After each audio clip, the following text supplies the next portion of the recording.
जय हिंद दोस्तों। तो चलिए आज की क्लास में फिर से आपको बता रहा हूं चैप्टर नंबर 6 जिसका नाम है नियंत्रण एवं समन्वय यानी कंट्रोल एंड कोऑर्डिनेशन। आपको इस चैप्टर को इस कदर से बताया जाएगा ताकि आपका सारा के सारा कॉन्सेप्ट आपको दिमाग में एक बार में चले जाए दोस्तों। तो चलिए हम बिना देरी के वीडियो को स्टार्ट करते हैं, लेकिन आपसे एक छोटे सा रिक्वेस्ट है दोस्तों, ये वीडियो पसंद आता है तो इस चैनल को जरूर सब्सक्राइब कीजिएगा और अपने दोस्त के साथ जरूर शेयर कीजिएगा। हमने मैथ का सारा लेक्चर हमने समाप्त कर दिया है, चैप्टर नंबर 14-15 तक सभी को पढ़ा दिया है। आप यदि मैथ नहीं पढ़े हैं तो जरूर पढ़ें, क्योंकि हम सारा के सारा मैथ पढ़ा दिया हूं और अब मैं पढ़ाने वाला हूं आपको साइंस, और साइंस भी सारा के सारा समाप्त करूंगा क्लास 10th में, ताकि आप अपने बोर्ड एग्जाम में अच्छे से अच्छे मार्क्स को गेन कर सके। तो चलिए हम बिना देरी के वीडियो को स्टार्ट करते हैं और आपको सभी कॉन्सेप्ट को चुटकी में सिखाते हैं एकदम शानदार तरीके से और आसान तरीके से, ठीक है। तो चलिए यहाँ पर देखते हुए चलेंगे मेरे भाई, यहाँ पर देखेंगे ध्यान से, आपको बिल्कुल ही समझ में आएगा। चलिए चैप्टर नंबर 6 जिसका नाम है, यदि आपके पास पुराने बुक होगा दोस्तों तो ये चैप्टर नंबर 7 होने वाला है, ठीक है, बायो का। ऐसे ये साइंस का है चैप्टर नंबर 6, ठीक है, और बायोलॉजी का ये चैप्टर नंबर 2 होने वाला है। और पहला हमने पढ़ा दिया था साइंस का चैप्टर नंबर 6 है नए बुक के अनुसार। पुराने के अनुसार ये 5 ही होगा, पुराने के अनुसार ये 7 होगा, ठीक है, एक कम गया है नए बुक के अनुसार, ठीक है। तो आप अपने अनुसार देख लेंगे ये चैप्टर नंबर कौन सा है से नाम लिखा होगा, ठीक है दोस्तों। तो चलिए एक एक करके सीखते हुए चलते हैं मेरे भाई। यहाँ पर ध्यान से आप समझेंगे, देखिए यहाँ पर क्या लिखा गया है, कुछ बात हमने लिखा है। चैप्टर 6 का नाम है कंट्रोल एंड कोऑर्डिनेशन यानी नियंत्रण एंड समन्वय। सबसे पहले यही जानते हैं हम कि नियंत्रण और समन्वय होता क्या है। कहता यहाँ पर डिफिनीशन लिखा गया, डिफिनीशन है दोस्तों नियंत्रण और समन्वय का कि शरीर के गतिविधि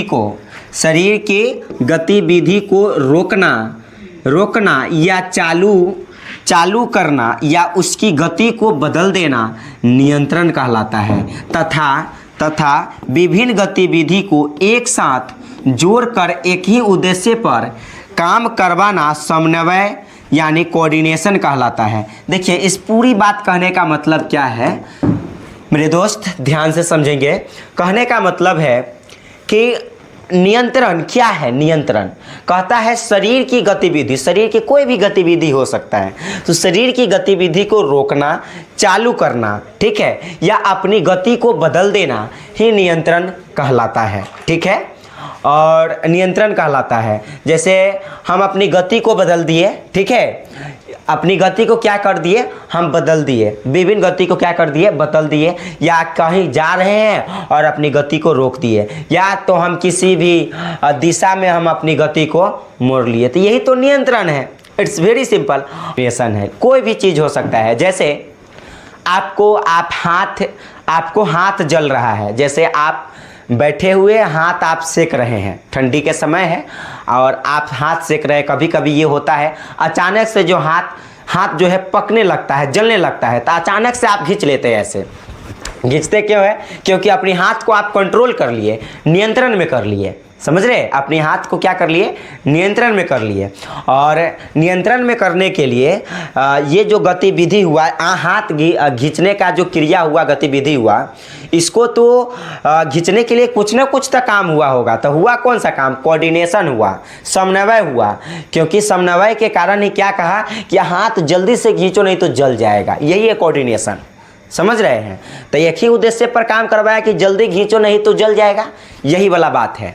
तो वही लिए इसीलिए कहा कि नियंत्रण से आप क्या समझते हैं, तो शरीर की गतिविधि को रोकना या चालू करना या उसकी गति को बदल देना नियंत्रण कहलाता है, तथा विभिन्न गतिविधि को एक साथ जोड़कर एक ही उद्देश्य पर काम करवाना समन्वय कहलाता है। एग्जाम्पल के लिए मस्तिष्क द्वारा मांसपेशियों की गति को नियंत्रित करना, और है इंसुलिन हार्मोन को रक्त में ध्यान से समझेंगे, रक्त में शर्करा को नियंत्रित करना। यानी अगर मान लीजिए कि रक्त में चीनी की मात्रा बढ़ जाता है तो इसका भी क्या वो कौन नियंत्रण करेगा? तो ये सब के सब क्या कहलाएगा? नियंत्रण और समन्वय के अंतर्गत आएगा। जैसे कहा ना कि मस्तिष्क द्वारा मांसपेशियों के गति को नियंत्रित करना, तो मस्तिष्क ही कहता है कि आप गलत काम करने से बचें। मान लीजिए कि किसी को हम पीटना चाहते हैं, वो व्यक्ति गलती नहीं किया है, उसका कोई मिस्टेक नहीं है, कोई गलती नहीं है, फिर भी हम पीटना चाहते हैं, तब मस्तिष्क कहता है कि वो जो है बेगुनाह व्यक्ति है, उसको आप मत मारो। मस्तिष्क कहता है, नहीं तो वो जो है कंट्रोल होने वाला है। मस्तिष्क सबको सब कंट्रोल करता है। यही नियंत्रण है, किसी भी चीज़ पर काबू पा लेना, यही नियंत्रण है। It's very simple. ठीक है, तो इस बात को उम्मीद करते हैं कि आप समझ गए होइएगा। धीरे धीरे हम आगे चलकर सबको सब समझेंगे और अच्छे तरीक़े से पढ़ते हुए चले जाएंगे। ठीक है, तो उम्मीद करते हैं यहाँ पर नियंत्रण और समन्वय क्या होता है आप समझ गए होइएगा। ठीक है, और आगे समझते हुए चलिए, इन सभी को हम समझाते हुए चलते हैं। दोस्तों यहाँ पर लिखा गया नोट, यहाँ पर लिखा गया आपके सामने नोट, नियंत्रण एवं समन्वय दोनों पर, किस पर? दोनों पर, नियंत्रण पर भी और समन्वय, कंट्रोल और कोऑर्डिनेशन दोनों पर, कंट्रोल एंड कोऑर्डिनेशन दोनों पर तंत्रिका तंत्र और हार्मोन कार्य करती है। यानी तंत्रिका तंत्र और हार्मोन कार्य करती है। हम पहले ही बता दिए हैं कि इसी तंत्रिका तंत्र यानी नर्वस सिस्टम के कारण हमारा जो बॉडी है वह नियंत्रित में रहता है। ठीक है, नियंत्रित में रहता है, ध्यान से समझेंगे।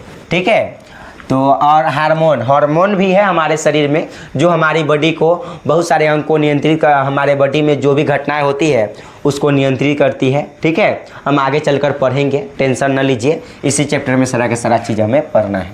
आगे हमने लिखा है, अब मेन रोल यहाँ से स्टार्ट होता है दोस्तों, यहाँ से। ठीक है, जीव में कुछ ऐसे भी गति होती है जो वृद्धि से संबंध नहीं रखती।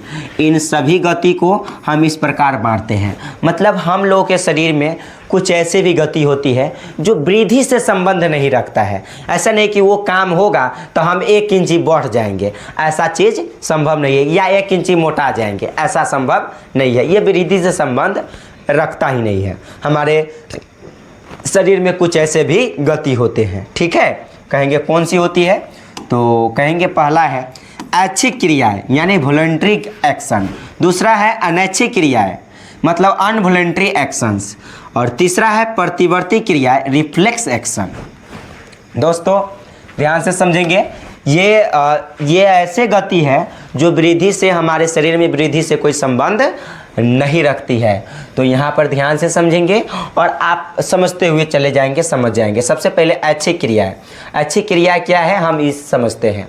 सबसे क्रिया यही था पहला, ऐच्छिक क्रिया। इस क्रिया में हमारी इच्छा के अनुसार सभी कार्य होती है, यानी हम चाहेंगे वह काम होगा और हम नहीं चाहेंगे तो वह काम नहीं होगा। तो ऐसी क्रिया को हम ऐच्छिक क्रियाएं कहते हैं। जैसे हम पढ़ रहे हैं तो ऐच्छिक क्रियाएं हैं, हम चाहते हैं किसी को मारते हैं, ऐच्छिक क्रियाएं हैं, हम चाहते हैं कि किसी बगल से कोई गुजर रही है या गुजर रहा है तो हम जाते हैं आँख मार देंगे, तो वह भी क्या है? सब के सब ऐच्छिक क्रिया है। जो हम चाहेंगे वही ऐच्छिक क्रियाएं हैं। इट्स वेरी सिंपल, आप समझ गए होइएगा ऐच्छिक क्रियाएं क्या होती है। तो कहा जैसे लिखना, पढ़ना, दौड़ना, डांस करना, यानी डांस करना भी क्या है दोस्तों? तो आप कहिएगा ऐच्छिक क्रिया है। कोई भी क्रिया जो आप करना चाहते हैं आपके इच्छा के अनुसार होता है, ऐच्छिक क्रियाएं हैं। ठीक है, तो चलिए यहाँ पर उम्मीद करते हैं ऐच्छिक क्रिया क्या होती है आपको समझ में आ गया होगा। अनैच्छिक क्रिया का डेफिनेशन पढ़िए। अनैच्छिक क्रिया का डेफिनेशन क्या है दोस्तों? अनवॉलंटरी एक्शंस कहता है इस क्रिया में हमारे इच्छा के अनुसार कार्य नहीं होता है। इट्स वेरी सिंपल, जो हम ना चाहते हैं वही होता रहता है, तो इसको बोलते हैं अनवॉलंटरी एक्शन यानी अनैच्छिक क्रियाएं। ठीक है, इसको कौन सी क्रिया कहते हैं हम? अनैच्छिक क्रिया यानी अनवॉलंटरी एक्शन। दोस्तों कहेंगे कैसे? जैसे दिल का धड़कन दिल धड़काता, मतलब जो आपका जो दिल के धड़कन है ना, दिल की धड़कन, जैसे दिल हमेशा 24 घंटे धड़कता रहता है, धड़ धड़ धड़ धड़, यानी 24 घंटे। ऐसा माना जाता है आप यदि विश्राम अवस्था में हैं तो 1 मिनट में 72 बार दिल धड़कता है। समझ जाइए, 1 मिनट में कितनी बार दिल धड़कता है? 72 बार। इसलिए ये सब के सब अनैच्छिक क्रिया है, जो आप नहीं चाहेंगे वो भी हो जाएगा, अनैच्छिक क्रिया है। जैसे आप चाहते हैं कि छींक आ जाए, आप तो ये नहीं चाहते कि छींक आ जाए, लेकिन छींक आ जाता है, छींक आना, ये सब के सब अनवॉलंटरी एक्शन है। तो उम्मीद करते हैं ये आप जरूर से जरूर समझ गए होइएगा। दोस्तों आप और भी इसका एग्जाम्पल हो सकता है कि आप गाड़ी में बैठे होते हैं, ठीक है, आप गाड़ी में बैठे होते हैं तो आप क्या रहते हैं, आराम से बैठे होते हैं। मान लीजिए कि बस में जा रहे हैं और क्या होता है, जैसे ही जो है ड्राइवर साहब ब्रेक को मारते हैं तो आप क्या होते हैं कि आगे की ओर झुक जाते हैं। ऐसा क्यों होता है? तो अचानक घटा ना, ठीक है। तो ये सब के सब अनैच्छिक क्रिया के अंतर्गत होता है, ठीक है। तो देखिए यहाँ पर ध्यान से समझिए। तो कहता है दिल की धड़कन, नाखून बढ़ना। नाखून को हम कहते हैं कि भाई तुम बड़ हो, नहीं ना कहते हैं, तब पर भी बढ़ जाता है, अनैच्छिक है। छींक आना, शोषण, पाचन, हम चाहते हम थोड़ी ना कंट्रोल कर सकते हैं ये शोषण को। जैसे सांस आप कंट्रोल कर सकते हैं, आपके कंट्रोल से बाहर है, इसलिए अनैच्छिक क्रिया है। पाचन, आप खाते हैं, खाना पचता रहता है, ये अनैच्छिक क्रिया है। हम नहीं कहते हैं इस मशीन को कि भाई खाना पचा दो, ठीक है, लेकिन पचा देता है, इसलिए ये सब के सब क्या है, अनैच्छिक क्रिया है, ठीक है। तो अनैच्छिक क्रिया आप समझ गए होइएगा। चलिए आगे समझते हैं और समझते हुए चलते हैं। दोस्तों प्रतिवर्ती क्रियाएं क्या होती है? Reflex actions. प्रतिवर्ती क्रियाएं कहने का मतलब है रिफ्लेक्स एक्शन।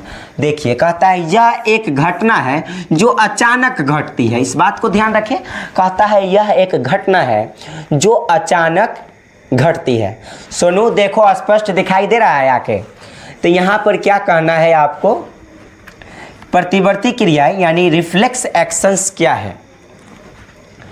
तो यह एक घटना है जो अचानक घटती है, अचानक घट जाती है। आप नहीं चाहते हैं कि घटे, लेकिन वो अचानक घट जाएगा, तो वो क्या है? प्रतिवर्ती क्रिया है। जैसे गर्म वस्तु से हाथ खींचना, जैसे आप आराम से आग ताप रहे हैं, गर्म वस्तु है, हाथ को खींच लिए, ठीक है, यही है प्रतिवर्ती क्रिया, फास्ट क्रिया है, ठीक है, रिफ्लेक्स एक्शन, ठीक है। गंध नाकों तक पहुंचना, आप खाना बनता रहता है अच्छा खासा, क्या होता है, गंध आपके नाकों तक पहुंचता है, क्या वो खाना आज तो बहुत स्वादिष्ट बना है, आहा, ठीक है। तो इसलिए यहाँ पर गंध को जो है ये खाना भी हो सकता है या आपके कोई भी आपके पसंदीदा सुगंध हो सकता है, ठीक है। तो गंधों को नाकों तक पहुंचना ये क्या है? तो प्रतिवर्ती क्रिया के अंतर्गत आता है। बस में बैठे व्यक्ति को अचानक से आगे की ओर झुकना या छींक आना, ये सब के सब प्रतिवर्ती क्रिया के अंतर्गत आ जाएगा। ये प्रतिवर्ती क्रियाएं की तरह ही कुछ क्या होता है? अनैच्छिक क्रिया है, ठीक है, अनैच्छिक क्रिया है। तो इस बात को जरूर ध्यान रखें। मेन यही है कि गर्म वस्तु से हम हाथ खींच लेते हैं, तो ये क्या है? रिफ्लेक्स एक्शंस है कि हम जल्दी जो है हमारा हाथ पका और जल्दी खींच लिए, ठीक है, क्योंकि हमारा नर्वस सिस्टम काम कर रहा है, समझ रहे हैं हम? ये नर्वस सिस्टम क्या होता है, ठीक है, तंत्रिका तंत्र क्या है अभी हम पढ़ेंगे, टेंशन नहीं लीजिए, ठीक है। तो उम्मीद करते हैं यहाँ पर ये 3 चीज़ें क्या होता है आपको कन्फर्म हो गया होगा, ठीक। चलिए यहाँ पर देखेंगे, आप आगे समझते हुए चलिए, आगे समझते हैं प्रतिवर्ती। क्वेश्चन आपके सामने ये भी आई है, क्वेश्चन आपसे पूछा जा चुका है दोस्तों कि प्रतिवर्ती क्रिया और प्रतिवर्ती चाप में अंतर क्या है। तो ध्यान से समझिए, प्रतिवर्ती क्रिया अचानक घटती है। जैसे आग आप ताप रहे हैं, पका हाथ तो अचानक न घटा, आप तो नहीं चाहे कि हाथ पकिए जाएगा, ठीक है, आराम से आप सेक रहे हैं, हाथ पक गया तो अचानक से आप खींचे फास्ट में, तो ये अचानक से घटा, तो ये प्रतिवर्ती क्रिया है। क्या है? प्रतिवर्ती क्रिया अचानक घटी। और जबकि प्रतिवर्ती चाप क्या है? इस घटना को आगे बढ़ाने वाली तंत्रिका पथ है। जैसे मान लीजिए कि घटना है, कोई घटना घटा, हाथ पका, तो डायरेक्ट हम कैसे खींच लेंगे? सूचना तो आना चाहिए ना। तो ये क्या हुआ कि एक पथ है, ये प्रतिवर्ती चाप क्या है? एक पथ है, रास्ता है, जो क्या होता है, हाथ अगर पाकता है तब कहता है मस्तिष्क को ये इन्फॉर्मेशन पहुंचाता है, मस्तिष्क को इन्फॉर्मेशन पहुंचाता है। कौन पहुंचाता है? प्रतिवर्ती चाप, कि भाई हाथ पक रहा है, जल्दी से हटाओ नहीं तो हाथ जल जाएगा। इसलिए जल्दी से एक्शन करता है और फास्ट में हटा लेता है, पूरा फास्ट में हटा लेता है। ठीक है, एक्शन को कर करके। ठीक है, और ये एक्शन होता किसके कारण है? न्यूरॉन्स के कारण, तंत्रिका तंत्र के कारण। ठीक है, तो हमारे जैसे कोई भी अचानक घटना घटती है उससे हम कंट्रोल हो जाते हैं नर्वस सिस्टम के कारण। अगर नर्वस सिस्टम आपका खराब हो गया, तंत्रिका तंत्र खराब हो गया, तो आपको कोई भी व्यक्ति मार दे, काट दे, कोई फर्क नहीं पड़ता है। ठीक है, तो इस बात को जरूर ध्यान रखेंगे। तो वही कहा, आगे बढ़ाने वाली तंत्रिका पथ है। पथ कहने का मतलब रास्ता है। ठीक है, जिसके माध्यम से कोई भी सूचना ग्राही अंग से होते हुए मस्तिष्क या मेरुरज्जु, मस्तिष्क के पास भी जा सकता है। मेरुरज्जु कहने का मतलब है स्पाइनल कोड, यानी रीढ़ की हड्डी। किसकी हड्डी? रीढ़ की हड्डी। तो इस बात को आप जरूर ध्यान रखेंगे, यहाँ तक भी जा सकती है और फिर प्रेरक तंत्रिका आदेश देती है तो कार्य संपन्न होती है। तो इस जैसे हमने लिखा है जरूर ध्यान रखें। कहता है प्रतिवर्ती क्रिया अचानक घटती है, जबकि प्रतिवर्ती चाप इस घटना को, अचानक घटना घटा, इस घटना को आगे बढ़ाने वाली तंत्रिका पथ है, जिसके माध्यम, पथ कहने का मतलब रास्ता, जिसके माध्यम से कोई भी सूचना ग्राही अंग से, अब ग्राही अंग कहने का मतलब जैसे जहाँ पर पका, तो हमारा जो है ग्राही अंग कहने का मतलब चमड़ा, त्वचा, यह स्पर्श किया और स्पर्श किया तो सबसे ग्राही अंग ये सूचना भेजेगा किसको? मस्तिष्क को। ठीक है, और मस्तिष्क या मेरुरज्जु को, फिर जो है मस्तिष्क या मेरुरज्जु प्रेरक तंत्रिकाओं के द्वारा यह काम करवाता है, तब जाकर कंट्रोल करते और फास्ट में खींच लेते हैं। ठीक है, इतना फास्ट काम करता है। ठीक है, ये कहता है ग्राही अंग। ग्राही अंग क्या है आपको आगे पता चलेगा, अभी बताएंगे। ग्राही अंग से होते हुए मस्तिष्क, ग्राही अंग कहने का मतलब हाथ पका, खींच लिए, तो स्पर्श, ये चमड़ा भी एक ग्राही अंग है। ये पकने का काम जो है ग्राही अंग, पका तो त्वचा को सबसे पहले पता चला, इसलिए क्या है? ग्राही अंग है। ग्राही अंग से होते हुए मस्तिष्क या मेरुरज्जु तक और फिर मेरुरज्जु से प्रेरक तंत्रिका आदेश देती है तो कार्य संपन्न। प्रेरक तंत्रिका सामान्य तौर पर कहाँ होगा? प्रेरक तंत्रिका सामान्य तौर पर मेरा मस्तिष्क में होगा। ठीक है, जो काम प्रेरक कहने का मतलब प्रेरक तंत्रिकाओं को आदेश कौन देगा? मेरा मस्तिष्क। और प्रेरक तंत्रिका काम करेगा, जैसे ये इसमें जो प्रेरक तंत्रिका है, नर्वस सिस्टम है, वो कहेगा भाई जल्दी खींचो, यही है प्रेरक तंत्रिका। जैसे मस्तिष्क को आदेश देगा, ठीक है, और आदेश देगा, और प्रेरक तंत्रिका कहने का मतलब है कि वो काम करवाएगा, उस पर खींचने का काम करेगा। ठीक है, इसलिए यहाँ पर कहा कि प्रेरक तंत्रिका आदेश देती है तो कार्य संपन्न होती है। प्रेरक तंत्रिका जैसे आदेश दी कि भाई जल्दी खींचो, नहीं तो बस, पहले तो दिमाग यहाँ आदेश देने का काम किया, फिर प्रेरक तंत्रिका, मेन दिमाग का रोल है यहाँ पर। ठीक है, अब यहाँ पर ध्यान से समझेंगे तो उम्मीद करते हैं, जैसे यहाँ पर कहा ना कि जैसे एग्जाम्पल में है गर्म वस्तु से हाथ हटा लेना, गर्म वस्तु से हाथ को हटा लेना। ठीक, चलिए आगे समझते हैं। अब यहाँ पर है ग्राही अंग। दोस्तों ग्राही अंग क्या होता है समझिए। कहता है हमारे शरीर में बाह्य वातावरण में, हमारे शरीर में बाह्य वातावरण में उपस्थित उद्दीपनों को ग्रहण करने के लिए विशेष प्रकार की संरचना पाई जाती है, जिसे ग्राही अंग कहते हैं। दोस्तों उद्दीपन कहने का मतलब है बाहरी क्रिया, हमारे शरीर की जो भी बाहरी क्रिया होती है, इनको ग्रहण करने के लिए हमारे अंदर ग्राही अंग पाया जाता है। ठीक है, यानी ग्राही अंग या ज्ञानेंद्रिया एक ऐसी अंग है, ग्राही अंग या ज्ञानेंद्रिया एक ऐसी अंग है जो हमारे इस अद्भुत संसार से हमें परिचय कराता है, नॉलेज दिलाता है, ज्ञान करवाता है, यही ग्राही अंग है।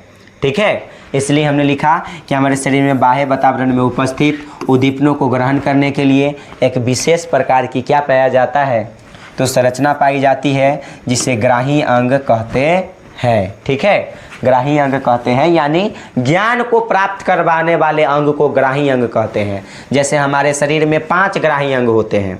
5 ग्राही अंग कौन कौन कहेंगे दोस्तों? आँख, ठीक है, कान, नाक, जीभ, ठीक है, और एक चमड़ा। ये चमड़ा कहने का मतलब है त्वचा, स्किन। ठीक है, तो यहाँ पर देखिए, इसलिए हमने कहा क्या क्या आप कहेंगे, लाइन से याद रखिएगा। आँख, कान, आँख के काम है देखना, कान के काम है सुनना, ठीक है। आँख हो गया, कान हो गया, नाक, नाक के काम है सूंघना, ठीक है। और उसके बाद जीभ, जीभ का काम है स्वाद लेना, ठीक है। ये हमको ज्ञान करवाना, अगर स्वाद नहीं लेते तो कैसे पता चला कौन सी वस्तु किस स्वाद के है, कौन सी खाना किस स्वाद का है, चाहे किस चीज़ का ध्वनि है, साउंड है, ये कैसे पता चलता है? ये हमको ज्ञान करवा रहा है ना, ठीक है। तो ये बात को जरूर, जैसे आँख से देखते हैं कोई चीज़ को तो हमको जल्दी समझ में आता है, तो ज्ञान करवा रहा है ना, सब नॉलेज दिला रहा है, ठीक है दोस्तों। तो ये सब के सब 5 ग्राही अंग है। जैसे आँख का काम है देखना, कान का काम है ध्वनि ग्राही, इसको कहते हैं ध्वनि ग्राही। ध्वनि ग्राही कहने का मतलब है सुनना, कान का काम है सुनना। नाक को कहते हैं घ्राण ग्राही, मतलब गंध का पता लगाना। नाक से क्या लगाया जाता है? गंध का पता लगाया जाता है।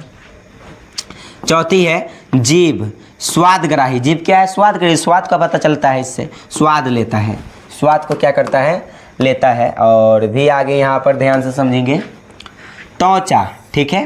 त्वचा उष्माग्राही, त्वचा क्या है? यहाँ पर उष्माग्राही है, जैसे ठंडी गर्मी इस सब को महसूस कराएगा कौन? त्वचा, स्किन, ठीक है। इस सब का पता लगाता है। तो इस बात को आप जरूर ध्यान रखेंगे। आगे समझते हैं और चलते हैं। देखिए, जंतु तंत्रिका तंत्र, ठीक है। जंतु तंत्रिका तंत्र कहने का मतलब है एनिमल नर्वस सिस्टम। कहता है यह हमारे शरीर का एक हिस्सा है जो हमारे शरीर को नियंत्रण एवं समन्वय करता है। यानी पहले बता दिए है कि नियंत्रण और समन्वय किसके कारण होता है? तो नर्वस सिस्टम के कारण होता है। इस बात को आप जरूर ध्यान रखेंगे दोस्तों। किसके कारण होता है? नर्वस सिस्टम के कारण होता है नियंत्रण और कंट्रोल एंड कोऑर्डिनेशन दोनों। कोई भी चीज़ पर हम कंट्रोल पा लेते हैं, इसका मतलब मेरा नर्वस सिस्टम ठीक ठाक है। अब कोई व्यक्ति दारू पी ले और वो दारू पी लेने के बाद वो किधर लेटरिन करता है, इसका कोई पता पुना नहीं रहता, किधर सो जाता है, किधर वो पलट जाता है। नर्वस सिस्टम एक तरह से उसका खराब हो गया रहता है उस समय, ठीक है। इसलिए जो है ज़्यादा दारू का सेवन, अल्कोहली पदार्थ, पेय पदार्थ को जो है सेवन नहीं करना चाहिए, ठीक है दोस्तों। तो यहाँ पर इस बात को आप जरूर समझे होइएगा कि यहाँ पर ये क्या है, जंतु तंत्रिका तंत्र। तो यह हमारे शरीर का एक हिस्सा है जो हमारे शरीर के नियंत्रण और समन्वय का कार्य करता है और शरीर के विभिन्न क्षेत्र में उत्पन्न सूचनाओं से हमें अवगत कराता है। जैसे मान लीजिए कि आप कहीं पर बैठे हुए हैं, भौरा आया, मक्खी आया, काट लिया आपको। तो मान लीजिए काट लिया, गाल में काट लिया, हाथ में काट लिया, मतलब शरीर के किसी भी अंग पर काट लिया, तो आपको कैसे पता चलता है कि हम मक्खी काट लिया या चींटी काट लिया है? आपको ये बात कैसे पता चलता है दोस्तों? यही नर्वस सिस्टम के कारण, नर्वस सिस्टम इस सूचना से हमें अवगत कराता है, ठीक है। वो इसीलिए कहा कि शरीर के विभिन्न क्षेत्र में, विभिन्न क्षेत्र कोई भी जगह हो सकता है, क्षेत्र में उत्पन्न सूचनाओं से हमें अवगत कराता है, ठीक है। आगे समझिए, आगे समझेंगे। और यहाँ पर लिखा गया कशेरुकी जीवों में 2 प्रकार के तंत्रिका तंत्र। कशेरुकी जीव कहने का मतलब क्या है? ध्यान से समझेंगे। कशेरुकी जीव कहने का मतलब है जिसमें रीढ़ की हड्डी मतलब आपका जो बैकबोन है वो रीढ़ की हड्डी जिसमें पाया जाता है, उस सब में जो है 2 प्रकार के तंत्रिका तंत्र होता है, ठीक है। जैसे कशेरुकी जीवों में 2 प्रकार की तंत्रिका तंत्र होता है। पहला केंद्रीय तंत्रिका तंत्र यानी सेंट्रल नर्वस सिस्टम, यानी इसको आप बोलेंगे CNS, सेंट्रल नर्वस सिस्टम। और दूसरा है परिधीय तंत्रिका तंत्र। परिधीय तंत्रिका तंत्र कहने का मतलब है पेरिफेरल नर्वस सिस्टम, ठीक है, पेरिफेरल नर्वस सिस्टम। तो ये 2 प्रकार की जो है क्या होता है, तंत्रिका तंत्र होता है कशेरुकी में, जिसमें रीढ़ की हड्डी, स्पाइनल कोड पाया जाता है उसमें। दोस्तों कहेंगे केंद्रीय तंत्रिका तंत्र, सेंट्रल नर्वस सिस्टम, दूसरा परिधीय तंत्रिका तंत्र, पेरिफेरल नर्वस सिस्टम, ठीक। अब देखिए दोस्तों, यहाँ पर ध्यान से समझेंगे। सबसे पहली बात, केंद्रीय तंत्रिका तंत्र यानी CNS क्या है? इसके अंतर्गत मुख्य रूप से मस्तिष्क एवं मेरुरज्जु को शामिल किया जाता है। मतलब सेंट्रल नर्वस सिस्टम तंत्रिका तंत्र। एक बात आप ध्यान रखें दोस्तों कि हमारे शरीर में जो है तंत्रिका तंत्र इतना है कि आप गिनती नहीं कर सकते। लाखों करोड़ों अरबों खरबों है मेरे शरीर में, खरबों न्यूरॉन्स है, खरबों तंत्रिका तंत्र है, ठीक है, जिसको आप गिनती नहीं कर सकते हैं। ठीक, इस बात को आप जरूर ध्यान रखें। तो कहता है इसके अंतर्गत कौन सी तंत्रिका तंत्र को शामिल किया जाता है? मुख्य रूप से मस्तिष्क और मेरु रज्जु को शामिल किया जाता है। मस्तिष्क कहने का मतलब है ब्रेन, मेरु रज्जु कहने का मतलब है स्पाइनल कॉर्ड यानी रीढ़ की हड्डी को मुख्य रूप से शामिल किया जाता है किसमें? केंद्रीय तंत्रिका तंत्र में। ठीक है, बस इसको याद के तौर पर थोड़ा सा आप ध्यान रख सकते हैं, ज़्यादा इम्पोर्टेंट है नहीं, जो जो इम्पोर्टेंट होगा हम बता देंगे, जरूर वहाँ पर ध्यान रखेंगे। ठीक है, अब देखिए परिधीय तंत्रिका तंत्र आपको समझना है। जैसे मस्तिष्क और रीढ़ की हड्डी को छोड़ करके जहाँ पर भी तंत्रिका तंत्र फैला है वो सभी के सभी तंत्रिका तंत्र कौन सा होगा? परिधीय तंत्रिका तंत्र होगा, परिधीय तंत्रिका तंत्र होगा। देखिए यहाँ पर लिखा गया है, यह कोशिकाओं का समूह होता है जो मेरु रज्जु के दोनों तरफ एवं शरीर के अन्य भागों में फैली होती है। मेरु रज्जु के दोनों तरफ कहाँ ना परिधीय तंत्रिका तंत्र, यहाँ पर देख सकते हैं दोस्तों कि ये हमारा मेरु रज्जु है। मेरु रज्जु कहने का मतलब स्पाइनल कॉर्ड, यही है बीचों बीच स्पाइनल कॉर्ड। इसके सभी चारों तरफ क्या है? ये तार की तरह जाल बिछा हुआ है, यही सब के सब क्या है? तंत्रिका तंत्र है। और शरीर के अन्य भाग में भी, जैसे यहाँ पर आप जांग, ठीक है, जैसे हम कहते हैं फीमर की हड्डी, ठीक है, जांग, तो ये सब के सब जांग में भी हमारा कौन सा होगा? न्यूरॉन्स होगा, तंत्रिका तंत्र होगा। मतलब मस्तिष्क वाला हिस्सा और ये मेरु रज्जु को छोड़ करके जो भी इधर उधर फैला हुआ है ये सब के सब क्या है? परिधीय तंत्रिका तंत्र है। ठीक है, तो उम्मीद करते हैं यहाँ पर परिधीय तंत्रिका तंत्र क्या होता है आप समझ गए होइएगा। अब यहाँ पर आगे समझिए, ये बहुत ही इम्पोर्टेंट है, ये बहुत ही इम्पोर्टेंट है दोस्तों, आपके एग्जाम में कितना बार आ चुका है। ठीक है, क्वेश्चन के तौर पर आ सकता है कि बताइए, क्वेश्चन है तंत्रिका कोशिका या न्यूरॉन, इसका दूसरा नाम क्या है? न्यूरॉन का सचित्र वर्णन करें। तंत्रिका कोशिका को आप क्या बोल सकते हैं? न्यूरॉन बोल सकते हैं। ठीक है, न्यूरॉन, इसका सचित्र वर्णन करें, क्वेश्चन आ सकता है। तो कैसे बनाएंगे आप पहले इस बात को समझें। इसका फिगर बनाना बहुत आसान है, आप आराम से बना लीजिएगा, चुटकी में आप बना लीजिएगा। ठीक है, आप देखिए यहाँ पर ध्यान से समझे इस बात को कि सूचना कहाँ से कहाँ, कैसे से कैसे आता है। दोस्तों ये तो हम एगो लिए हैं, सिर्फ समझ रहे हैं, हमारे बॉडी का सिर्फ एगो है न्यूरॉन। ऐसा ऐसा अरबों होता है, अरबों होता है, गिनती नहीं कर सकते। ठीक है, ये सिर्फ एगो है, समझ रहे हैं। अब देखिए क्या होता है कि सबसे पहले हाथ में हमें कटा जाए, छिला जाए या कोनो गुस्सा मार दे, चाहे कुछ भी हो जाए, तो सबसे पहले जो सूचना आता है, सबसे पहले जो इन्फॉर्मेशन आता है वह डेंड्राइट्स के पास आता है। किसके पास आता है? डेंड्राइट्स। मतलब देखिए ये शाखा निकला हुआ है ना, ऐसे जैसे पौधा में क्या डाली कैसे निकला होता है, ऐसे उस प्रकार से इस पार्ट को बोलते हैं डेंड्राइट्स। क्या बोलते हैं? डेंड्राइट्स। ये सब के सब पार्ट क्या है? डेंड्राइट्स है। तो उम्मीद करते हैं कि डेंड्राइट्स किसको कहते हैं ये समझ गई होइएगा। डेंड्राइट्स ये भी है, ये भी है, ये भी है, ये भी है, ये सब के सब क्या है? डेंड्राइट्स है। ठीक है, ये सब के सब क्या है आपके पास? डेंड्राइट्स है। अब सबसे पहले जो सूचना है डेंड्राइट के पास ही आता है। डेंड्राइट कहने का मतलब द्रुमिका के पास आता है, और द्रुमिका के पास सूचना आ जाता है, उसके जस्ट बाद जाता है सेल बॉडी में। ये जो आपको सेल बॉडी बुझा रहा है, ठीक है, सेल बॉडी यानी कोशिकाएं, जिसको हम क्या कहते हैं? कोशिकाएं। ये जो है कोशिकाएं, ये है ना आपका, ये क्या है? सेल बॉडी है, कोशिकाएं, जिसको हम क्या कहते हैं? कोशिकाएं। इसका आकार कैसा होता है? ताराकार। ये भी आई है दोस्तों, कितना बार एग्जाम में पूछा जा चुका है कि बताइए कोशिकाएं यानी सेल बॉडी का आकार कैसा होता है? ताराकार, ऐसे होता है। देख सकते हैं आप, इस प्रकार से जो है ताराकार होता है। ठीक है, ताराकार कहने का मतलब ट्रेगन की तरह, स्टार की तरह। ठीक है, तो इसका आकार कैसा होता है देख सकते हैं। ये कोशिकाएं का जो आकार है वह ताराकार होता है। ठीक, तो देखिए सबसे पहले द्रुमिका के पास सूचना आया, फिर सूचना द्रुमिका के पास आ जाने के बाद सेल बॉडी में आया यानी कोशिकाएं में आया, और कोशिकाएं में सूचना आ जाएगा तब उसके बाद कहाँ जाएगा, तब यहाँ पर जाएगा एक्सॉन के पास, ठीक है, एक्सॉन के पास, और एक्सॉन से होते हुए अंतिम सिरे तक जाता है। ये सब के सब एक्सॉन का अंतिम सिरा है।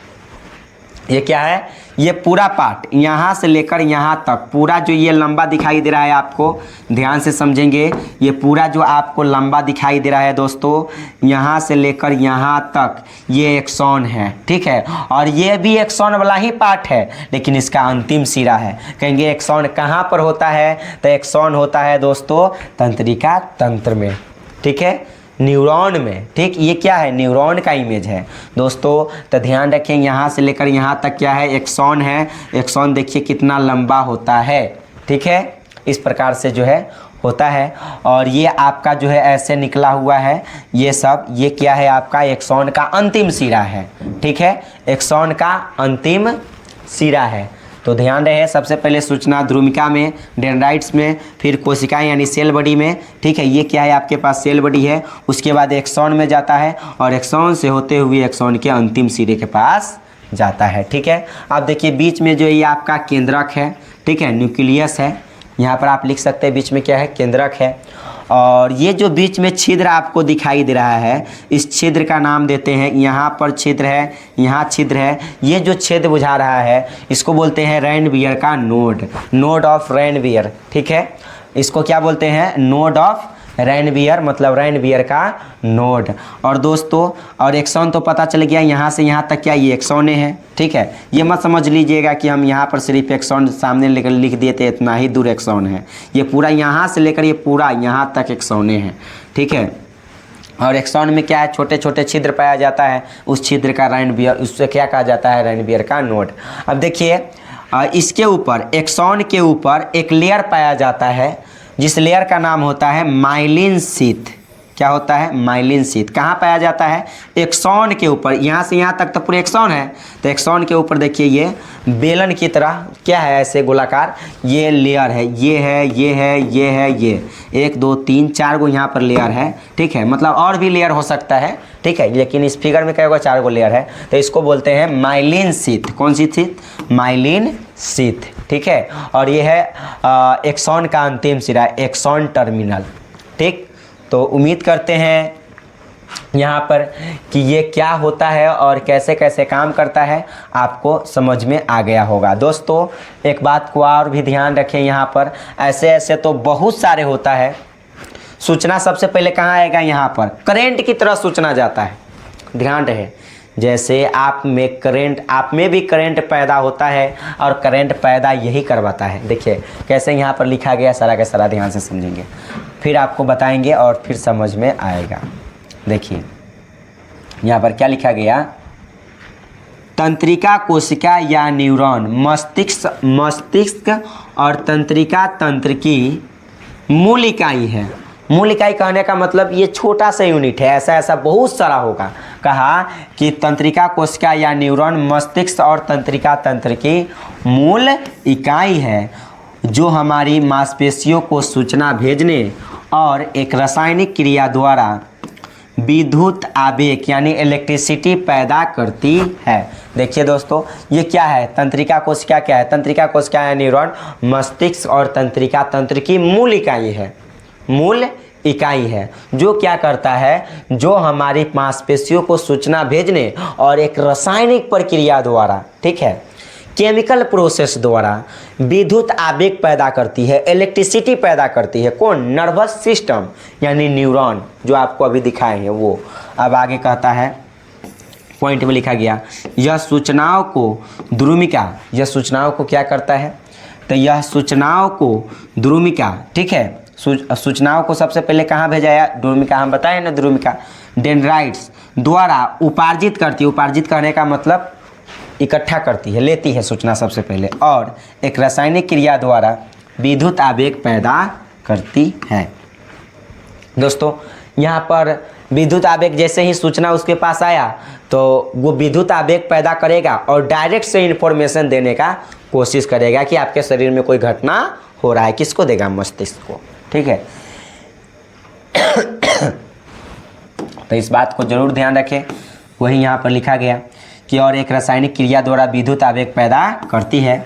और विद्युत आवेग द्रुमिका यानी डेंड्राइट से कोशिकाएं, अभी बताए ना, सेलुलर बॉडी, ठीक है, सेलुलर बॉडी, ठीक है, सेंट्रल बॉडी वहाँ पर, यहाँ पर सेलुलर बॉडी है।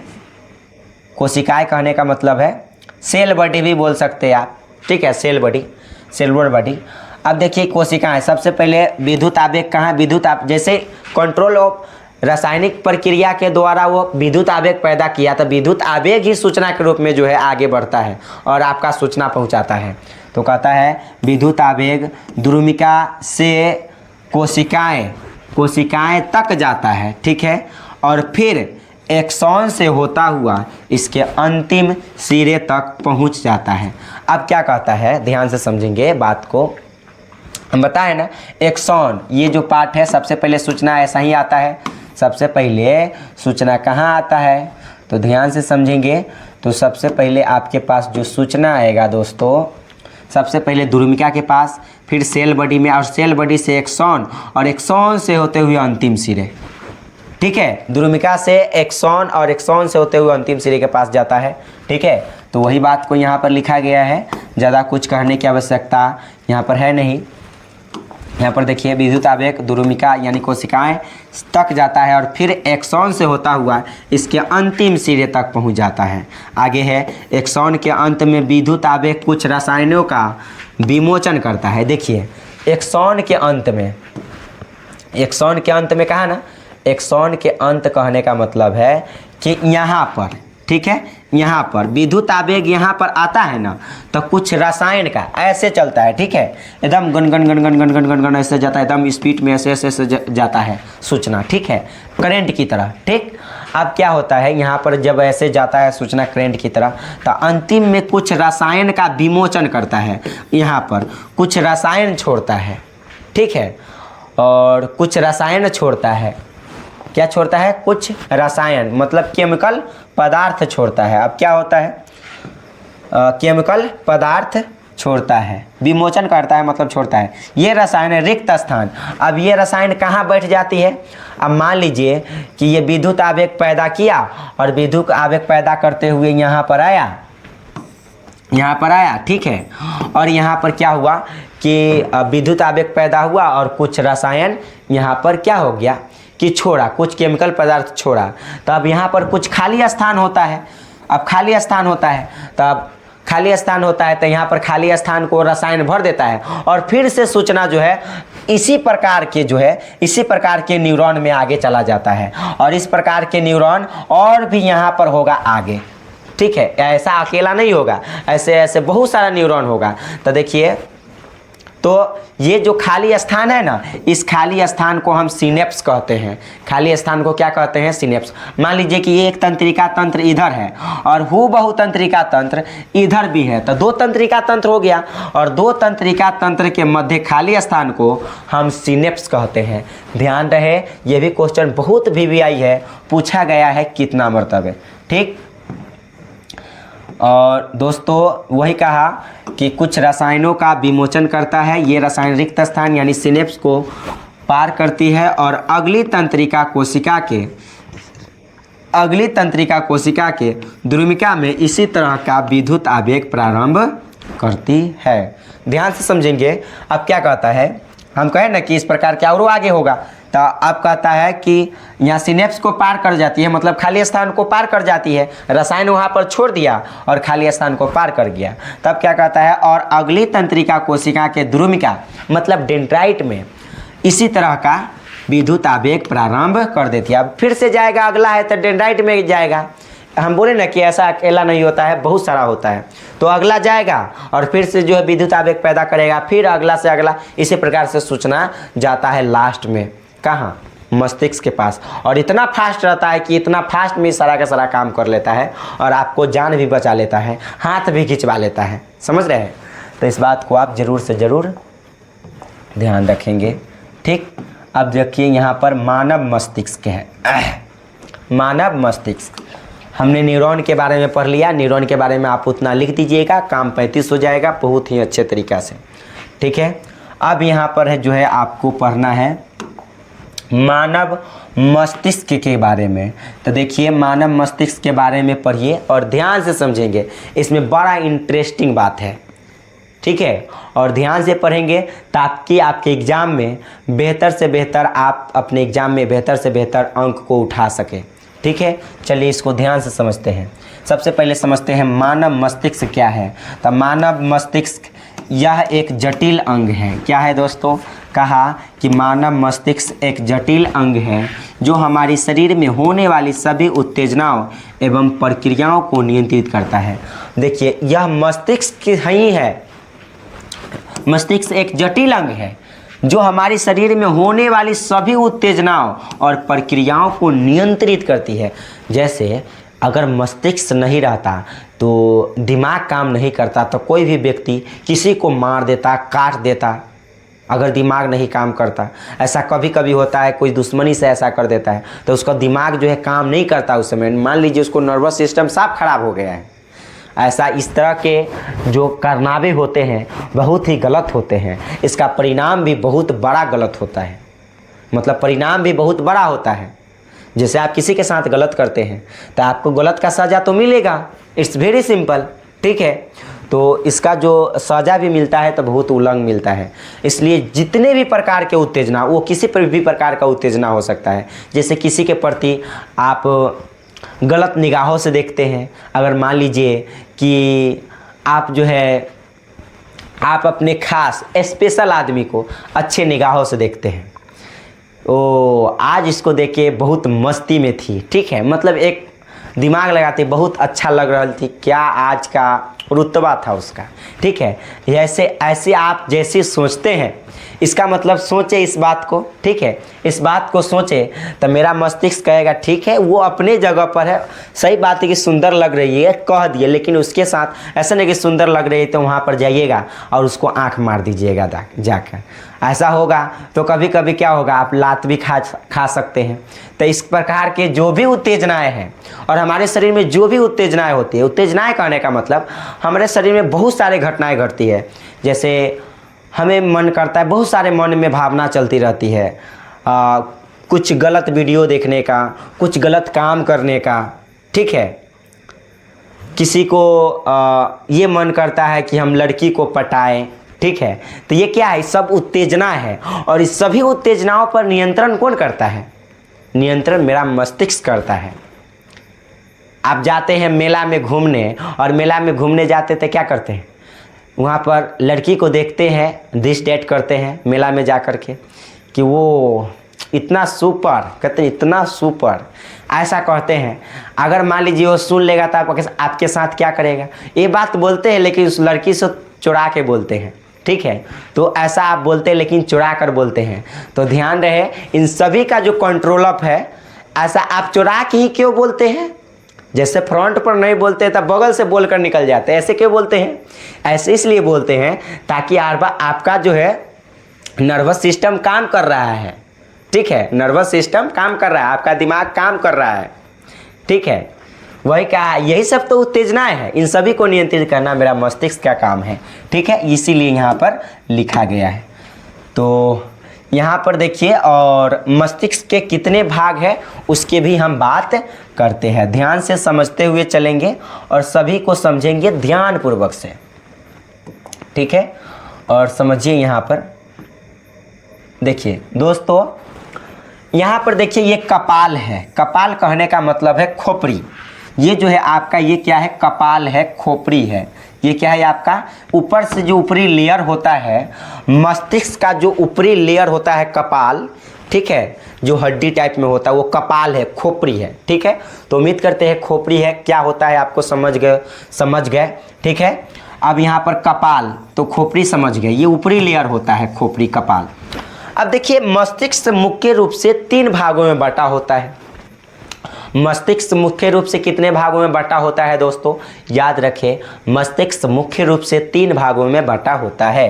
कहेंगे कौन कौन? तो दोस्तों बटा होता है अग्र मस्तिष्क, ठीक है, अग्र मस्तिष्क, जिसको हम कहते हैं फोर ब्रेन, इंग्लिश में फोर ब्रेन।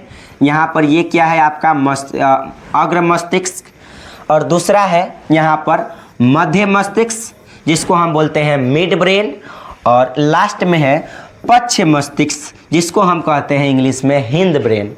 दोस्तों ध्यान से समझे, अधिकतर जो हिस्सा होता है वह अग्र मस्तिष्क का हिस्सा होता है। ठीक है, ये अग्र मस्तिष्क सबसे बड़ा हिस्सा होता है। ठीक है, और अग्र मस्तिष्क में भी सबसे बड़ा हिस्सा किसका होता है, तो सेरिब्रम यानी प्रमस्तिष्क को। देखिए अग्र मस्तिष्क को हम एक तो सामान्य तौर पर आप जान लिए कि मस्तिष्क को 3 भागों में बांट दिए। जैसे फ्रंटल वाला पार्ट, जैसे अगिलका पार्ट, जो ये वाला पार्ट जो आपको बुझा रहा है, ये है आपको ऊपर वाला जो पार्ट आपको जितना सारा दिखाई दे रहा है, ये सब के सब पार्ट क्या है, तो कहेंगे अग्र मस्तिष्क है। और इसी अग्र मस्तिष्क में दोस्तों ये होता है सेरिब्रम। सेरिब्रम को हम मस्तिष्क कहते हैं। सेरिब्रम को क्या कहते हैं, सेरिब्रम। और सेरिब्रम को हम क्या कहते हैं दोस्तों, प्रमस्तिष्क कहते हैं। ठीक है, सेरिब्रम को ही क्या कहते हैं, प्रमस्तिष्क। तो देखिए ये जो है हमारा अग्र मस्तिष्क वह 3 भागों में डिवाइड होता है। 3 भागों में डिवाइड होता है। पहला सेरिब्रम, ये जो पार्ट आपको इस सारा के सारा जो दिखाई दे रहा है, ये सब के सब क्या है, सेरिब्रम है। ये सब के सब क्या है दोस्तों, सेरिब्रम है। तो सेरिब्रम बहुत बड़ा पार्ट होता है, बहुत बड़ा। मस्तिष्क का सबसे बड़ा भाग मस्तिष्क, अग्र मस्तिष्क का। ऐसे आपसे डायरेक्ट क्वेश्चन आएगा तो ये ऑब्जेक्टिव में रहता है कि बताइए मस्तिष्क का सबसे बड़ा हिस्सा कौन सा होता है, तो सेरिब्रम होता है। ठीक है, सेरिब्रम होता है, ध्यान रखिए इस बात को। जो सेरिब्रम का काम क्या है, ऐच्छिक क्रियाओं का नियंत्रण करना। ऐच्छिक क्रिया कहने का मतलब जो हम चाहेंगे वही होगा। इन सभी कार्य क्रियाओं का नियंत्रण कौन करता है, तो ये सेरिब्रम करता है। और अग्र मस्तिष्क का पहला भाग सेरिब्रम और दूसरा भाग है हाइपोथैलेमस। अग्र मस्तिष्क का दूसरा भाग क्या होता है, हाइपोथैलेमस होता है। ये पहला हो गया क्या, सेरिब्रम। ठीक है दोस्तों, सेरिब्रम पहला हो गया आपके पास सेरिब्रम, और दूसरा हो गया आपके पास हाइपोथैलेमस। एच लिख देते हैं, समझ जाएंगे, हाइपोथैलेमस, HYPO लिख दिए, हाइपोथैलेमस। यहाँ पर लिखा गया हाइपोथैलेमस। और थर्ड जो होता है आपके पास थैलेमस होता है, थैलेमस। तो कहेंगे कौन कौन क्या होता है, तो ये पूरा भाग जो दिखाई दे रहा है आपको अधिकतर, तो ये क्या है, ये है सेरिब्रम। प्रमस्तिष्क कहने का मतलब सेरिब्रम। उसके बाद यहाँ पर देखिए ये पूरा भाग तो है ही, ये पूरा भाग। लेकिन दोस्तों ध्यान से समझेंगे, ये हाइपोथैलेमस यहाँ पर है। ठीक है, ये जो आपको ये जगह यहाँ पर जो दिखाई दे रहा है, ये क्या है, हाइपोथैलेमस। और इसी हाइपोथैलेमस के कारण क्या क्या होता है, जरा ध्यान से समझेंगे। यही जो हाइपोथैलेमस है, अग्र मस्तिष्क का हिस्सा, दूसरा हिस्सा हाइपोथैलेमस। दोस्तों इसी हाइपोथैलेमस के कारण लोगों को लव होता है। लव कहने का मतलब प्यार है। तो ये जो प्यार होता है दोस्तों, ये किसके कारण होता है, हाइपोथैलेमस के कारण। हाइपोथैलेमस रिएक्टिव हो जाता है जब कोई सुंदर लड़की को देखता है। ठीक है, चाहे कोई भी लड़की को देखता है तो क्या कहता है, हाइपोथैलेमस डायरेक्ट तुरंत ही एक्टिव होता है और कहता है वो काश ये जो है लड़की हमको हाथ में चली आती, ये लड़की पट जाती।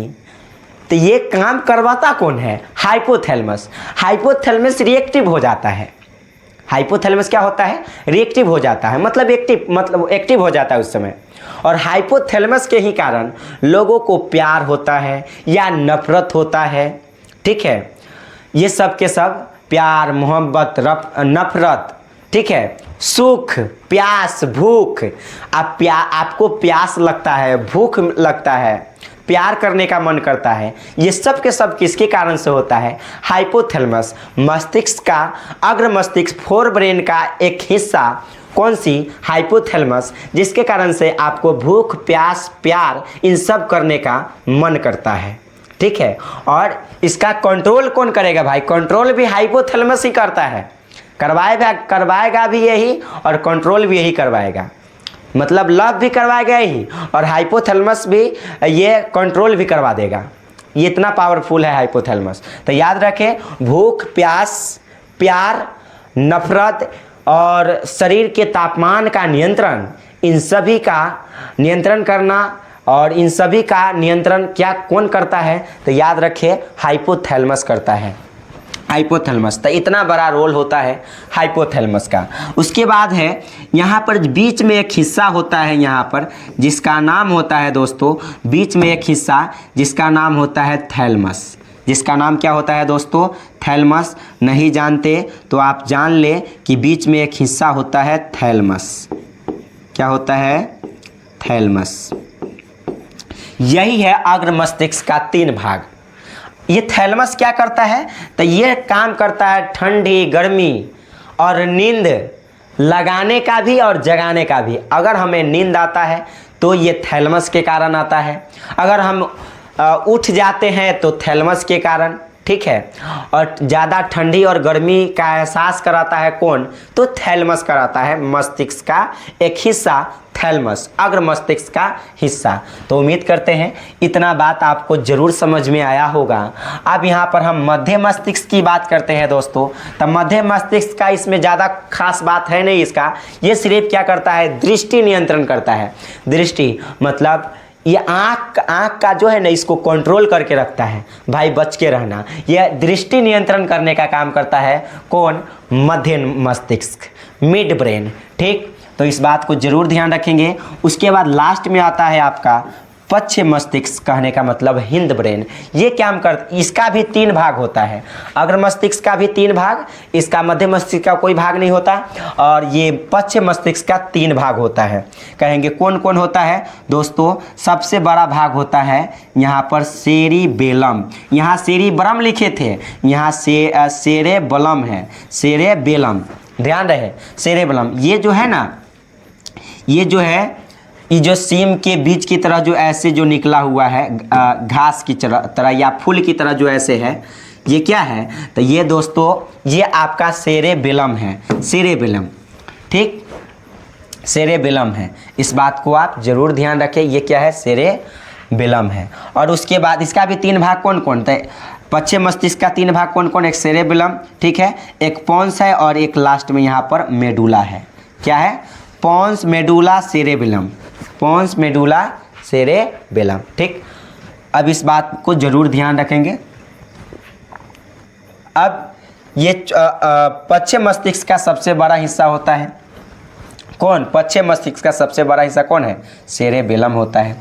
अब भाई सेरेबेलम क्या करता है? ध्यान से समझे, सेरेबेलम यहाँ पर लिखा गया है।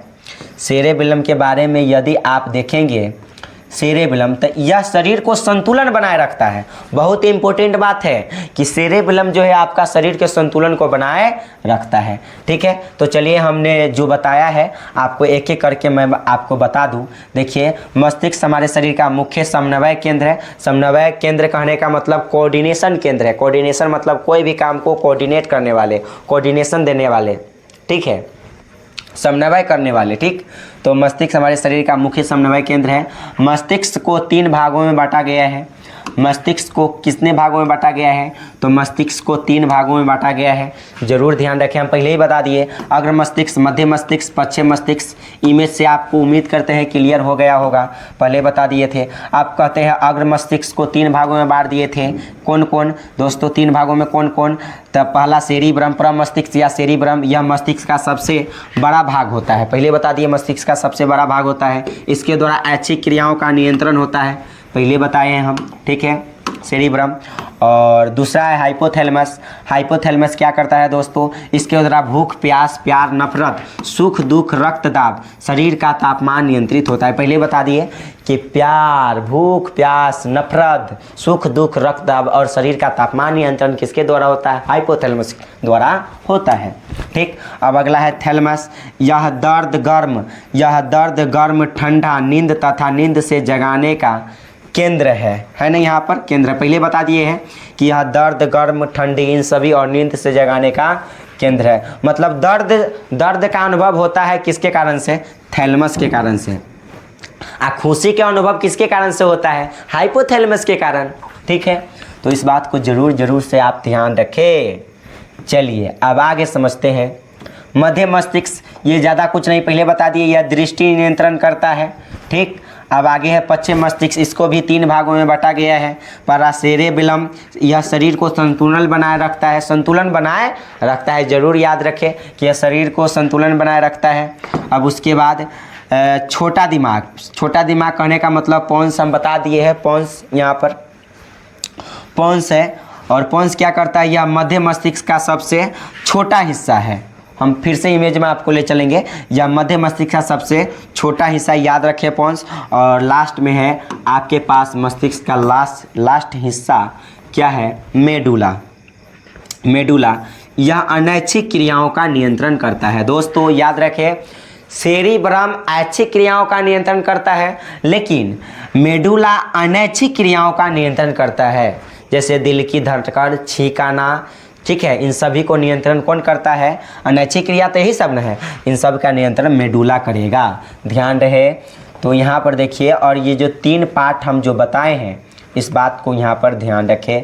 देखिए इमेज से स्पष्ट है दोस्तों, इमेज से क्या स्पष्ट है, तो इमेज से यहाँ पर स्पष्ट है कि सेरेबेलम है, पोन्स है, मेडुला है, ठीक है, पोन्स है, मेडुला है, यहाँ वाला पार्ट पोन्स है, यहाँ वाला भाग ये जो आपको दिखाई दे रहा है ये है सेरेबेलम, ये शरीर को संतुलन बनाए रखता है, ठीक है, और ये पोन्स है यहाँ पर, ठीक है, यहाँ पोन्स है, और मेडुला है। मेडुला खास बात कि यह अनैच्छिक क्रियाओं का नियंत्रण करता है। मेडुला को छोटा दिमाग, ये पोन्स को छोटा दिमाग कहा जाता है, बता दिए, ठीक है। तो उम्मीद करते हैं यहाँ पर ये आपको मस्तिष्क के बारे में सारा पार्ट आपको समझ में आ गया होगा।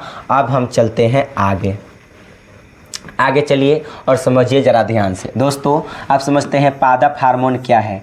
पौधे में पाए जाने वाले हार्मोन को पादप हार्मोन कहते हैं, यानी पौधे में जो हार्मोन पाया जाता है उसको पादप हार्मोन कहते हैं। It's very simple.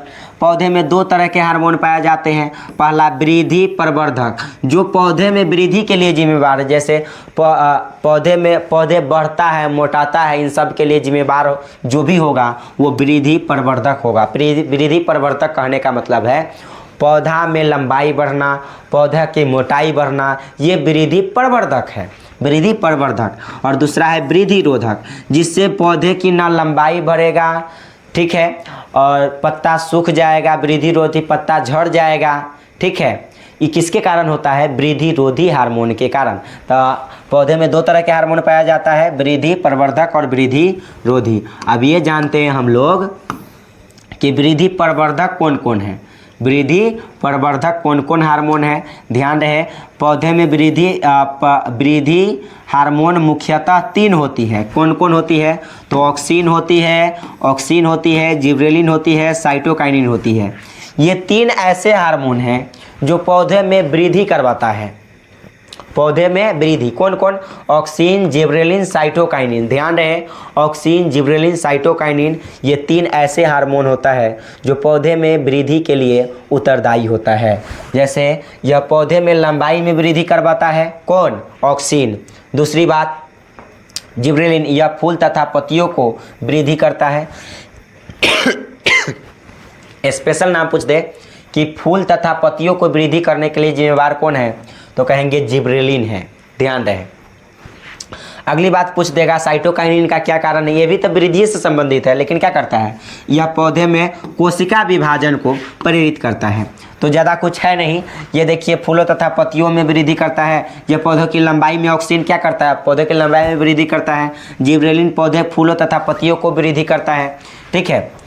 और साइटोकाइनिन कोशिका विभाजन में सहायक होता है। तो ये 3 चीज़ें, ये ज़्यादा कुछ नहीं पूछेगा आपसे, यही पूछेगा कि बताइए कि वृद्धि प्रवर्धक हार्मोन कौन कौन है, कहेंगे ऑक्सिन है, जिबरेलिन है, साइटोकाइनिन। बात रहे खत्म, ज़्यादा कुछ करने की आवश्यकता नहीं है। अब देखिए यहाँ पर वृद्धि रोधी हार्मोन, यहाँ पर देखिए कौन सब है, वृद्धि रोधी हार्मोन। तो वृद्धि रोधी हार्मोन पौधे में वृद्धि रोधी हार्मोन मुख्यतः 2 होती है। जैसे वृद्धि प्रवर्धक 3 था, ऑक्सिन, जिबरेलिन, साइटोकाइनिन, लेकिन यहाँ पर पौधे में वृद्धि रोधी हार्मोन 2 होते हैं। कितने होते हैं, 2 होते हैं। कहेंगे इथिलीन, क्या क्या, तो कहेंगे इथिलीन, ओके। इथिलीन कहने का मतलब है C2H4, इथिलीन कहने का मतलब है C2H4, जिसके कारण इस इथिलीन के कारण पौधे में वृद्धि नहीं होगा दोस्तों, ये वृद्धि रोधी है, ठीक है।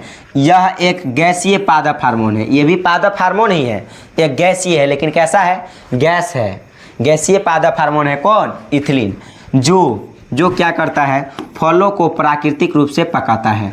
फलों को प्राकृतिक रूप, VVI क्वेश्चन है, फलों को प्राकृतिक रूप से पकाने में कौन सी हार्मोन सहायक होता है, तो याद रखें इथिलीन। प्राकृतिक रूप से मतलब अपने आप पक जाता है, प्राकृतिक रूप कहने का मतलब है अपने आप पक जाए। दूसरी है एब्सेसिक अम्ल, ये भी बहुत ही क्वेश्चन VVI है, कहेगा पौधे में पुरानी पत्तियों तथा फूल एवं पके हुए फलों को गिरने में मदद करता है, मतलब पत्ती झड़ जाता है, फूल गिर जाता है, किसके कारण से, एब्सेसिक अम्ल के कारण से। पत्ती का मुरझाना किसके कारण, एब्सेसिक अम्ल के कारण। तो ये वृद्धि रोधी हार्मोन है इसलिए, ठीक है, वृद्धि रोधी हार्मोन है, मतलब पौधे में इसके कारण वृद्धि नहीं हो सकता है।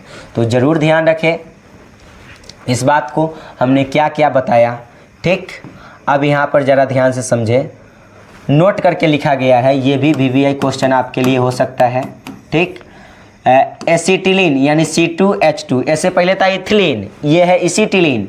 यह भी एक गैसीय पादप हार्मोन है जो फलों को कृत्रिम रूप से कहने का मतलब हम लोग जो पकाते हैं वो कृत्रिम रूप से पकाने में मदद करता है। कौन, एसिटिलीन, कार्बाइड जो वगैरह होता है वो, ठीक है। तो वही जो एसिटिलीन है यह भी एक गैसीय हार्मोन है जो फलों को कृत्रिम रूप से पकाने में मदद करता है। कृत्रिम कहने का मतलब जो हम लोग पकाते हैं वो, और अप्राकृतिक कहने का मतलब जो अपने आप पक गया, नेचुरली पक गया, ठीक। तो इथिलीन नेचुरली पकाता है प्राकृतिक, और एसिटिलीन कृत्रिम रूप से पकाता है।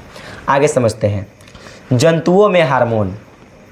देखिए पहले तो आप यहाँ पर इस फिगर को देखिए और समझिए, इस फिगर को देखिए और समझेंगे, सारा का सारा आपको जो है समझ में आ जाएगा। दोस्तों ध्यान से समझें, देखिए क्या होता है ना, यहाँ पर अगर हम जंतुओं में हार्मोन की बात करते हैं, सबसे पहले आप जान ले कि कौन सी ग्रंथि कहाँ पाया जाता है। यहाँ पर क्या था, यहाँ पर लिखा हुआ, देखिए बात को समझिए, कहाँ, यहाँ पर देखिए क्या लिखा हुआ था, जंतुओं में हार्मोन। जंतुओं में हार्मोन कहता है जंतुओं में हार्मोन अंतःस्रावी ग्रंथि द्वारा स्रावित होता है, जिनके काम इस प्रकार है। तो दोस्तों ये जानना ना पड़ेगा अंतःस्रावी ग्रंथि कौन कौन है। हमारे शरीर में, शरीर के अंदर जो भी ग्रंथि होगा सब के सब अंतःस्रावी ग्रंथि होगा। इट्स वेरी सिंपल, ठीक है। चलिए आप देख सकते हैं अंतःस्रावी ग्रंथि कौन कौन है। तो ये सब के सब अंतःस्रावी ग्रंथि है, ये सब के सब कौन सा है, अंतःस्रावी ग्रंथि है। जैसे अधिवृक्क ग्रंथि, आग्नेयाशय ग्रंथि, अपटू ग्रंथि, पैराअपटू ग्रंथि, थाइमस ग्रंथि, हाइपोथैलेमस, पिनियल ग्रंथि, पीयूष ग्रंथि, ठीक है। और ये वृषण से स्रावित होने वाली ये वृषण कोष, ये भी वृषण कोष भी एक ग्रंथि है। ये सब के सब ग्रंथि है, ठीक है। जैसे यहाँ पर अंडाशय, ये भी एक ग्रंथि है, ठीक है। अंडाशय भी क्या है, ग्रंथि है। आग्नेयाशय, अधिवृक्क, चलिए इन सभी चीज़ों को आप ध्यान से समझेंगे कौन चीज़ कहाँ होता है। देखिए ध्यान से समझेंगे, यहाँ पर सबसे पहले हम इस पार्ट को बाद में बात करेंगे। ये नीचे, ये दोनों में थोड़ा सा अलग अलग डिफरेंट है। ये क्या है, ये लड़का के लिए है, ठीक है, ये लड़का के लिए है, और ये वाला है जो लड़की के लिए है, ठीक। ये लड़का के लिए, ये लड़की के लिए, ध्यान से समझेंगे। अब ये थोड़ा सा इस जगह पर और इस जगह पर चेंज होता है, ठीक है। बाद बाकी सब कुछ लड़का लड़की में जो भी ग्रंथि है वो लगभग समान होता है, ध्यान से समझेंगे। देखिए हाइपोथैलेमस की बात करें तो हम लोगों में भी हाइपोथैलेमस होता है। हाइपोथैलेमस भी एक ग्रंथि है, ठीक है। हाइपोथैलेमस होता है, और हाइपोथैलेमस मतलब किसका, ब्रेन का भाग है, ब्रेन का क्या है, भाग है हाइपोथैलेमस। तो हाइपोथैलेमस हो गया यहाँ पर। तो हाइपोथैलेमस जो है लड़का में भी होता है, लड़की में भी होता है, दिमाग में होता है, ठीक है, यहाँ पर दिमाग में, मस्तिष्क में। अब देखिए उसके बाद पीनियल ग्रंथि, पीनियल ग्रंथि। तो पीनियल ग्रंथि भी कहाँ होता है, तो कहेंगे मस्तिष्क में। पीयूष ग्रंथि भी कहाँ होता है, मस्तिष्क में। तो यहाँ पर भी पीनियल ग्रंथि है, पीयूष ग्रंथि। पीयूष ग्रंथि को हम मास्टर ग्रंथि भी कहते हैं, पीयूष ग्रंथि को हम पिट्यूटरी ग्रंथि भी कहते हैं। ध्यान रहे, तो पीयूष ग्रंथि को हम मास्टर ग्रंथि या पिट्यूटरी ग्रंथि के नाम से जानते हैं। तो इस बात को आप जरूर ध्यान रखें, ठीक है, इस बात को आप जरूर से ज़रूर ध्यान रखें। तो पीयूष ग्रंथि को मास्टर ग्रंथि या पिट्यूटरी ग्रंथि के नाम से जाना जाता है, जो माथा में हमारे यानी दिमाग में पाया जाता है, ठीक, ब्रेन में पाया जाता है। अब देखिए गर्दन में कौन कौन सी ग्रंथि होता है, तो पैरा अपटू ग्रंथि और थाइमस ग्रंथि, ये गर्दन में पाया जाता है। कहाँ पाया जाता है गर्दन में, कौन कौन ग्रंथि, अपटू ग्रंथि, पैरा अपटू ग्रंथि और थाइमस ग्रंथि। इन तीनों ग्रंथि को मिला करके हम डायरेक्ट बोल देते हैं थायरॉइड ग्रंथि। कौन सी, थायरॉइड ग्रंथि, थायरॉइड ग्रंथि।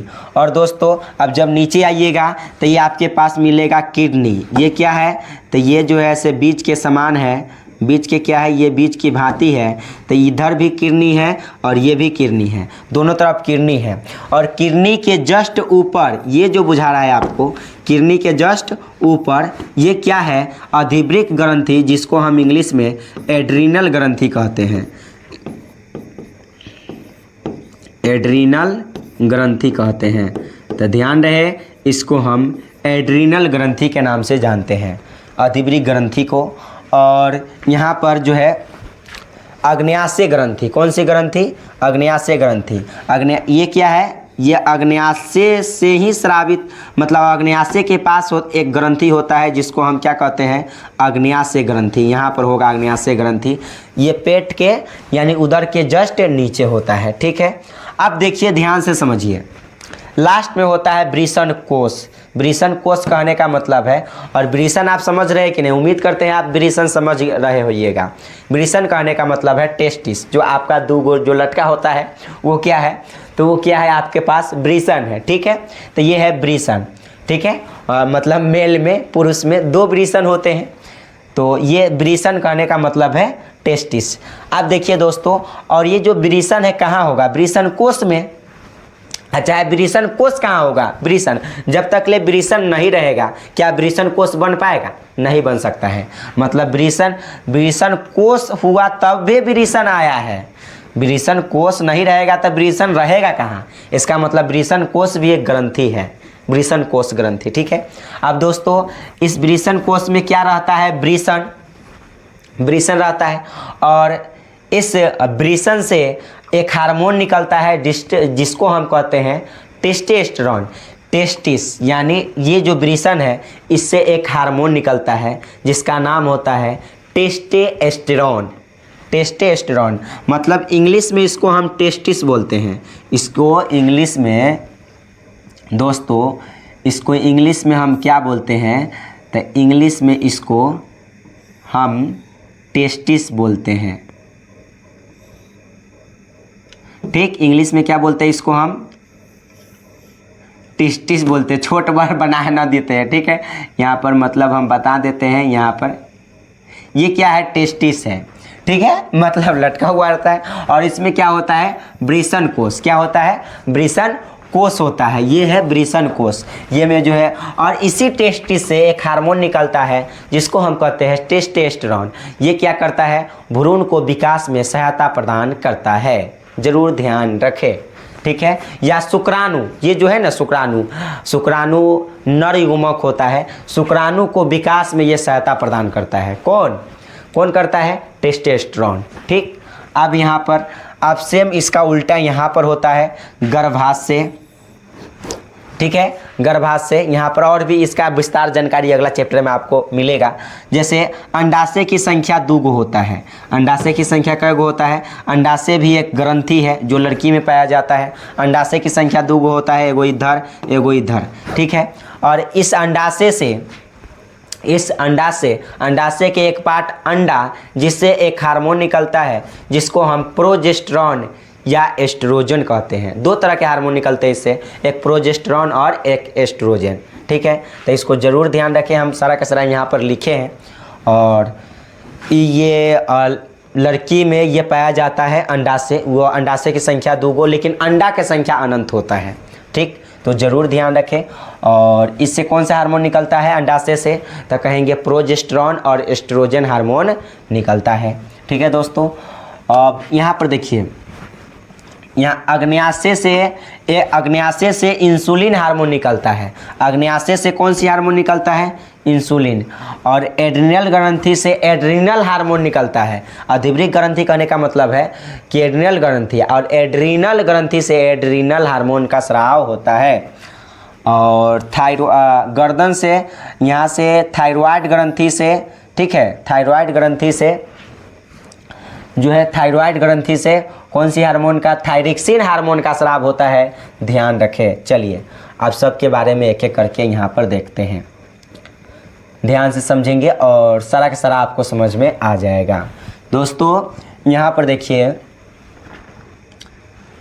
तो ये बात आपको हम बता दिए। हार्मोन, यहाँ पर हार्मोन है, ये अंतःस्रावी ग्रंथियाँ है। स्थान मतलब कहाँ पाया जाता है, कार्य क्या है। देखिए वृद्धि हार्मोन, जैसे पीयूष ग्रंथि या पिट्यूटरी ग्रंथि, या इसी को हम मास्टर ग्रंथि कहते हैं, इसको हम वृद्धि हार्मोन के नाम से जानते हैं। और ये कहाँ रहता है, दिमाग में। पहले ही बता दिए, ये जो है, ये क्या कहते हैं आपको, वृद्धि हार्मोन पीयूष ग्रंथि कहाँ होता है, दिमाग में। इमेज से अभी हम फिगर बताया है आपको। काम क्या है, सभी अंगों को वृद्धि के लिए प्रेरित करता है। ठीक है, अगली बात, थायरिक्सिन हार्मोन, ये क्या है, थायरिक्सिन हार्मोन थायराइड ग्रंथि से स्रावित होते हैं। गर्दन में पाया जाता है। कहाँ पाया जाता है, गर्दन में। शरीर के वृद्धि के लिए उपापचय नियंत्रण करता है। बस इसको थोड़ा सा ध्यान रखना है। इंसुलिन हार्मोन कहाँ से स्रावित होती है, अग्न्याशय ग्रंथि से। कहाँ पाया जाता है अग्न्याशय ग्रंथि, उदर के नीचे। उदर कहने का मतलब ये पेट है, इसके जस्ट नीचे यहाँ पर। ठीक है, तो इस बात को ज़रूर ध्यान रखें। और आगे हमने लिखा है यहाँ पर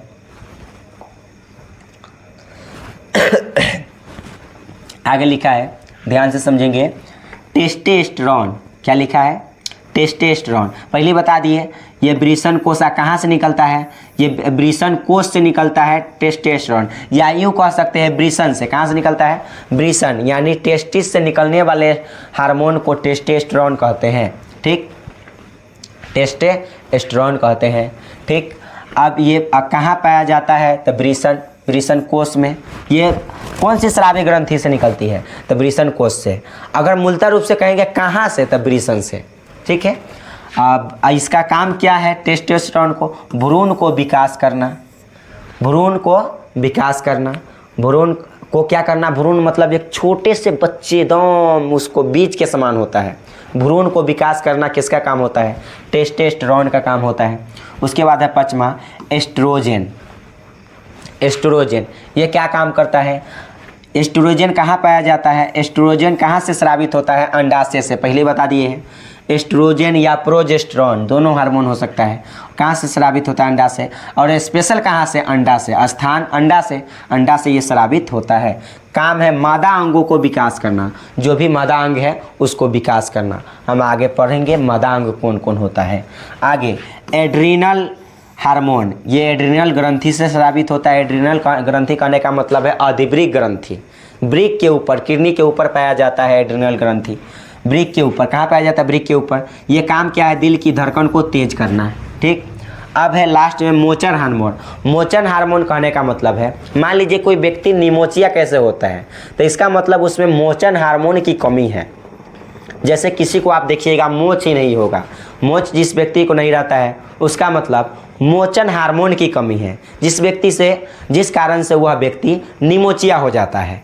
ठीक है, इसलिए आपके शरीर में मोचन हार्मोन होना बहुत आवश्यक है। और मोचन हार्मोन कहाँ से स्रावित होता है, तो मस्तिष्क का एक पास एक ग्रंथि, हाइपोथैलेमस को आप ग्रंथि भी बोल सकते हैं, डजेंट मैटर। तो हाइपोथैलेमस से मोचन हार्मोन का स्राव होता है।